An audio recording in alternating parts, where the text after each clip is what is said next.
आप सभी को नमो बुद्धाय। धूप और छांव की तरह हमारे जीवन में सुख और दुख आते रहते हैं। हमें लगता है कि जीवन में हजारों दुख हैं, लेकिन अगर वास्तविकता में देखा जाए, आंखें खोलकर देखा जाए, तो जीवन में सिर्फ एक ही दुख होता है। और वो दुख क्या है? इस बोध कहानी के माध्यम से हम समझ जाएंगे कि वो एकमात्र दुख क्या है और उसका समाधान क्या है। तो अपने दुख का निवारण करने के लिए इस कहानी को आखिरी तक जरूर सुने। इससे पहले आप इस कहानी में खो जाए, चैनल को सब्सक्राइब जरूर कीजिए। तो चलिए कहानी शुरू करते हैं। एक गांव में सबल नाम का एक आदमी रहता था। वो अपने जीवन से बहुत निराश था। उसके निराशा का कारण यह था कि वो अभी तक कुछ भी नहीं करता था। उसके घर वाले उसे दूसरे का उदाहरण देकर ताना मारते थे और कहते थे कि वो सब तो कामयाब हो गए और तुम यही के यही रह गए।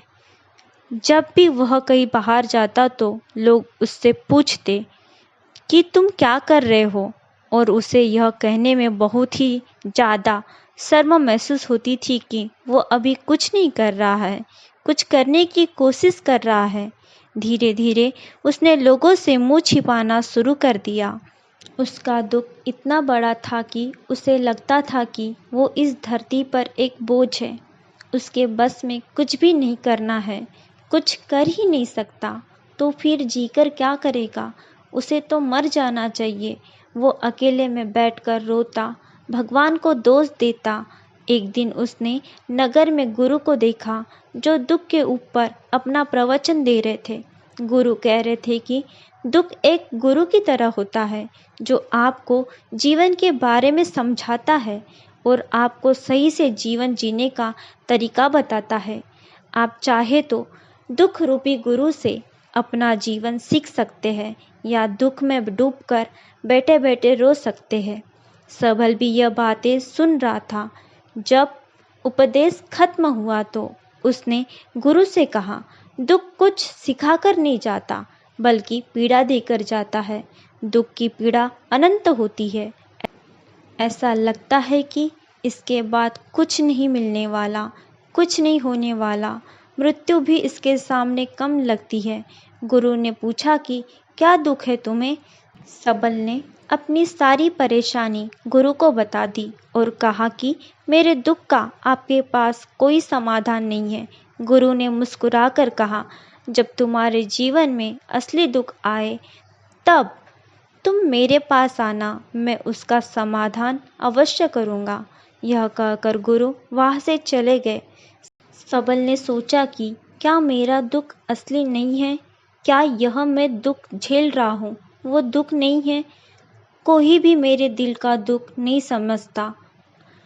घर वाले नहीं समझते तो गुरु क्या समझेंगे? अपने दुखों से परेशान होकर सबल ने एक निर्णय लिया कि वो कुछ करके दिखाएगा। उसने छोटा सा व्यापार शुरू किया। उसके व्यापार में सफलता नहीं मिल रही थी, पर उसके घर वाले बहुत खुश थे कि वो कुछ तो प्रयास कर रहा है। धीरे धीरे उसे सफलता मिलने लगी और फिर उसने रफ्तार पकड़ ली। वो 2 सालों के भीतर ही बड़ा व्यापारी बन गया। अब उसके आसपास काफ़ी लोग थे जो उसे पसंद करते थे, जो उसकी चिंता करते थे, जो उसके कार्य की सराहना करते थे, प्रशंसा करते थे। उसके माता पिता भी अपने बेटे की प्रशंसा करते करते नहीं थकते थे। उसके मित्रों की संख्या दिन ब दिन बढ़ती जा रही थी और वो बहुत खुश था। फिर कुछ उसके दोस्तों ने उसको सलाह दी कि उसे अपने व्यापार को बहुत बड़ा करना चाहिए।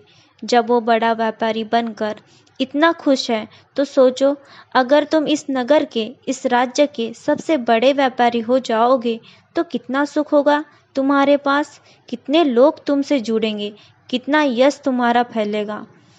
स्वयं राजा भी तुम्हारी तारीफ करेंगे, जरूरत पड़ने पर तुमसे ही वह धन उधार लेंगे। यह बात सबल के मन में बैठ गई और अब ज़्यादा से ज़्यादा मेहनत करने लगा। लेकिन उसे यह सब कुछ जल्दी चाहिए था। ज़्यादा समय अब वह बर्बाद नहीं करना चाहता था। इसीलिए उसने ऐसे काम किए जो उचित नहीं थे।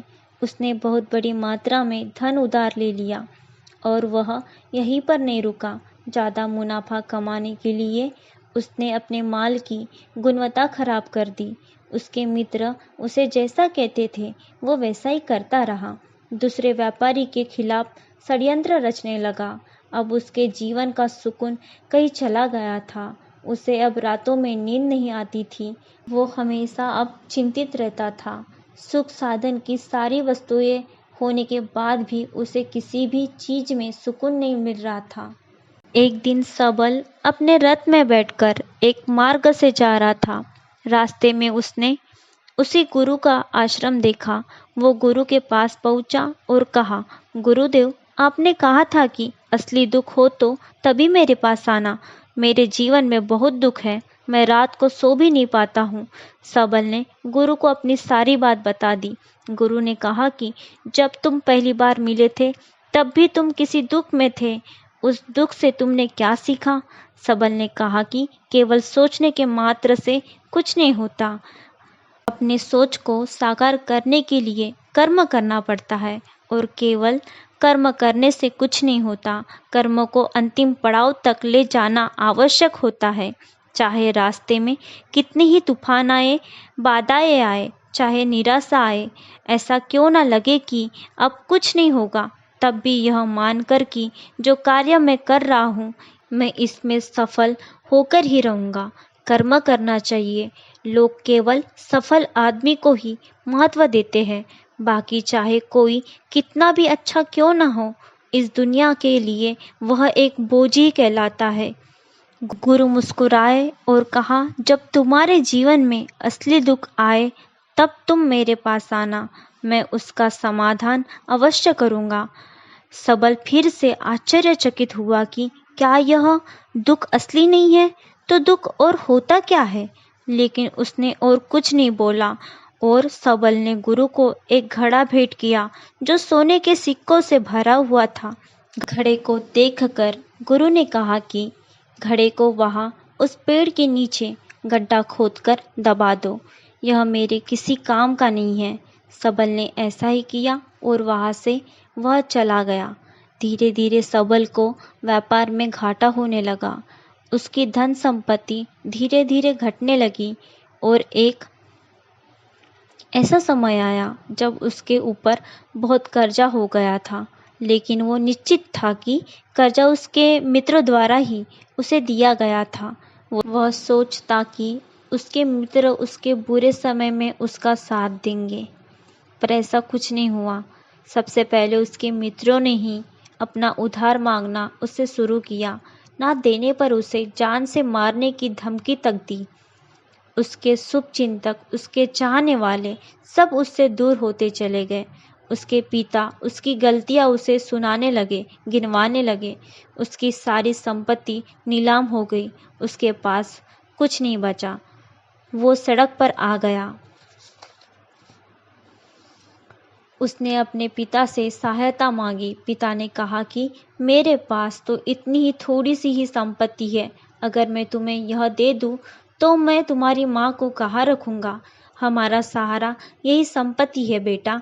उसके जीवन में बहुत गहरा दुख था। उसके आसपास कोई भी ऐसा नहीं था जो उसे संभाल सके। इस धोखे की वजह से वह टूट गया था। लगता था कि जीने का कोई मतलब नहीं है। मृत्यु ही एकमात्र सहारा है। और वो मरने के लिए एक नदी की तरफ जा ही रहा था कि तभी रास्ते में उसे याद आया। गुरु ने कहा था कि जब उसके जीवन में असली दुख आए तो तब वह उनके पास आए और वो उसके दुख का समाधान कर देंगे। सबल गुरु के पास गया और उसने गुरु को सारी बात बताई और कहा कि मेरे दुख का समाधान कीजिए गुरुदेव। गुरु ने कहा कि जब तुम्हारे जीवन में असली दुख आए तभी तुम मेरे पास आना। मैं उसका समाधान अवश्य कर दूंगा। सबल ने कहा कि असली दुख क्या होता है? यह असली दुख गुरुदेव क्या है? अब जो मेरे जीवन में हो रहा है क्या वह दुख नहीं है? गुरुदेव ने कहा कि पहले यह बताओ कि तुमने यह अपने दुख से क्या सीखा है। सबल ने कहा कि जो लोग तुम्हारी तरक्की के पीछे पीछे तुम्हारे साथ आते हैं वो तुम्हें धोखा देंगे, क्योंकि तुम्हारे बुरे समय में वो तुम्हारे साथ नहीं देंगे बल्कि तुम्हारा फायदा उठाएंगे। भरोसा केवल उन्हीं लोगों पर करना चाहिए जो तुम्हारे बुरे समय में, असफलता के समय में तुम्हारे साथ खड़े हो रहे हो, और ऐसे लोग बहुत कम ही देखने को मिलते हैं। गुरुदेव, जिन्हें मिलते हैं हमेशा उनकी कद्र करनी चाहिए। कभी किसी के खिलाफ षड्यंत्र नहीं करना चाहिए। ईमानदारी और धैर्य के साथ काम करना चाहिए। लालच नहीं करना चाहिए। गुरुदेव ने पेड़ के नीचे गड्ढा खोदकर घड़ा निकाला जिसमें सोने के सिक्के भरे हुए थे, और वो घड़ा सबल को दे दिया और कहा कि जब असली दुख आए तभी मेरे पास आना। सबल को उस घड़े से थोड़ी उम्मीद मिली। उसने गुरु को प्रणाम किया, धन्यवाद किया और वो घड़ा लेकर चला गया। उस धन से उसने दोबारा व्यापार शुरू किया। अब वह छोटा सा व्यापारी बनकर भी खुश था और ईमानदारी से काम करते करते वह फिर से एक बड़ा व्यापारी बन गया। हालांकि इसमें उसे अब कुछ समय लगा, लेकिन वो खुश था। उसका जीवन खुशियों से भरा हुआ था। लेकिन आप कितने ही अच्छे हो, कितना ही अच्छा काम करते हो, दान करते हो, पुण्य करते हो, लोगों की मदद करते हो, जीवन में दुख सबके आता है। तो सबल के जीवन में भी और एक दुख आया। उसके माता पिता का देहांत हो गया। वो दोनों एक ही दिन में मृत्यु को प्राप्त हो गए। सबल अपने माता पिता से बहुत प्रेम करता था, इसलिए उसे गहरा आघात लगा। वो उन्हें शमशान ले गया, वहां पर उनकी अंतिम क्रिया की। सबल ने उन्हें जब चिता में जलते हुए देखा तो उसका मन बेचैन हो उठा।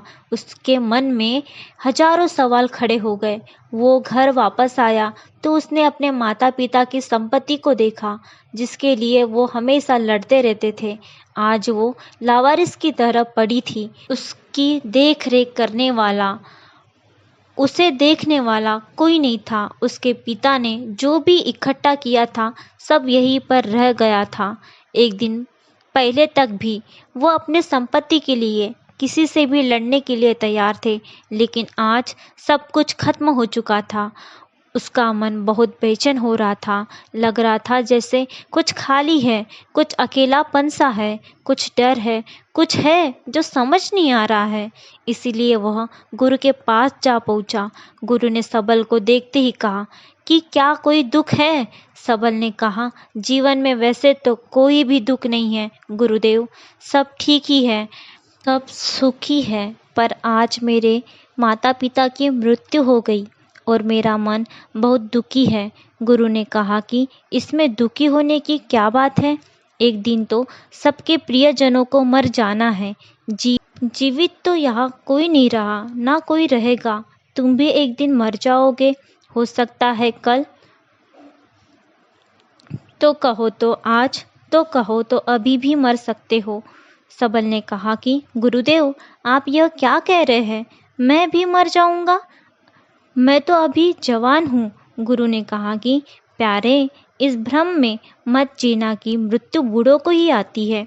बूढ़ों के सामने जवान भी मर जाते हैं, बच्चे भी मर जाते हैं। मृत्यु का किसी की उम्र से कोई लेना देना नहीं है।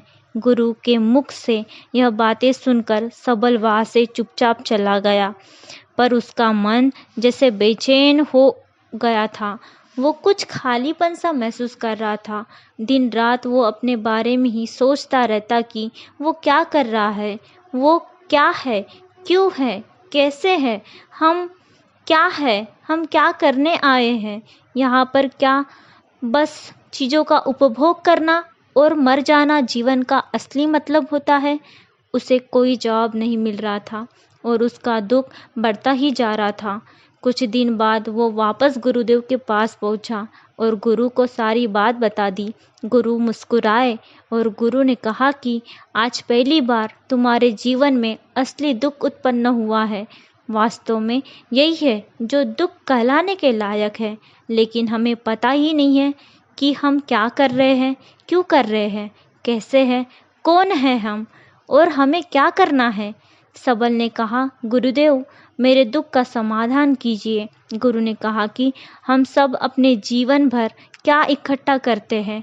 सबल ने कहा कि गुरुदेव सभी लोग धन संपत्ति, मान सम्मान, प्रेम, परिवार, मित्र, शत्रु, पद, प्रतिष्ठा इकट्ठा करते रहते हैं। गुरु ने कहा कि क्या इनमें से कुछ भी इकट्ठा करके हम अपने साथ ले जा सकते हैं। सबल ने कहा कि नहीं गुरुदेव, इनमें से कुछ भी साथ नहीं ले जाते। मेरे माता पिता भी कुछ साथ नहीं ले गए, सब तो यहीं पर छूट गया। गुरु ने कहा, ध्यान से समझना, इस दुनिया में हम जिसे इकट्ठा करते हैं उसे हम भी इकट्ठा करते ही नहीं। सभी चीज़ें देखते हैं पर देखते ही नहीं। जिसे हम इकट्ठा करना है वह है हम खुद। हमें इस दुनिया में अपने आप को इकट्ठा करना है ताकि जब हमारी मृत्यु हो तब हम एक हो सके और अपने आप को पहचान सके। हम बटे हुए हैं प्रेम में, नफरत में, क्रोध में, क्रोधता में, धन में, संपत्ति में, पद में, प्रतिष्ठा में, सम्मान में, पहचान में, धर्म में, जाति में, दूसरों को लूटने में और अपने आप को लुटाने में, और ऐसे ही हजारों लाखों वासनाओं में हम बटे पड़े हैं। हम टुकड़ों में जी रहे हैं। हमारी चेतना कभी भी एक नहीं हो पाती। हमारी ऊर्जा शक्ति बिखर गई है। इसलिए हमारे पास इतना भी समय नहीं है या इतनी भी शक्ति नहीं है कि हम मुड़कर अपनी ओर देख सके। वास्तव में लोग जिंदगी भर जिन्हें दुख दुख कहकर चिल्लाते रहते हैं और उनका समाधान खोजते रहते हैं, उन्हें उनका समाधान कभी मिलेगा ही नहीं, क्योंकि जिन्हें वो दुख कहते हैं वो दुख है ही नहीं। इसलिए यहाँ किसी को कभी भी उनके दुख का समाधान नहीं मिलता। वो बस एक परिस्थिति से छूटकर दूसरी परिस्थिति में फंस जाते हैं। जैसे वो पहले समस्या में रो पड़ते थे वैसे ही वह दूसरी समस्या में रो पड़ते हैं। हमेशा एक ही समाधान नजर आता है और वह है मृत्यु, पर वो भी कोई समाधान नहीं है। इसीलिए इन सब का अगर समाधान चाहिए तो अपने आप को इकट्ठा करो, अपनी ऊर्जा को एकत्रित करो और अपने ऊपर ध्यान दो, अपने ऊपर ध्यान लगाओ। मृत्यु से पहले अपने आप को पहचान लो। ऐसे ही बिखर के मत मर जाना। सबल ने कहा, तो क्या गुरुदेव हमें यह संसार छोड़ देना चाहिए, अपने इच्छाओं को मार देना चाहिए, धन संपत्ति इकट्ठा नहीं करनी चाहिए, क्या हमें प्रेम नहीं करना चाहिए? गुरु ने कहा, तुमसे इच्छा, कामनाएं, वासनाएं ऐसे ही निकलती है जैसे पहाड़ से कोई पत्थर गिर रहा हो, जिस पर पहाड़ का कोई नियंत्रण ही नहीं है, सिवाय देखने के और परेशान होने के। जब तुम एकत्रित हो जाते हो तब जो भी तुम कहते हो वो सब नियंत्रण में रहता है। तब इच्छाएं भी तुम्हारी इच्छा से निकलती है। सबल ने कहा, गुरुदेव आपने मेरे सच्चे दुख का निवारण किया है। आपका बहुत आभारी हूँ। अब मैं अपने आप को एकत्रित करूँगा। गुरुदेव, मानव शरीर में बहुत ऊर्जा है, बहुत शक्ति है और बेकार ही चीज़ों में बटकर रह गई है। हम सभी के मन में यह सवाल उठता है और इसका जवाब है कि अपने आप को ना पहचान पाना, अपनी शक्ति को नहीं पहचान पाना, अपने आप को इकट्ठा ना कर पाना, अपने आप पर नियंत्रण ना कर पाना। हमारे जीवन में यही दुख होता है कि लेकिन इस दुख को ना देखकर हम सभी प्रकार के दुख देखते रहते हैं, लेकिन इस दुख पर हमारा कभी ध्यान ही नहीं जाता।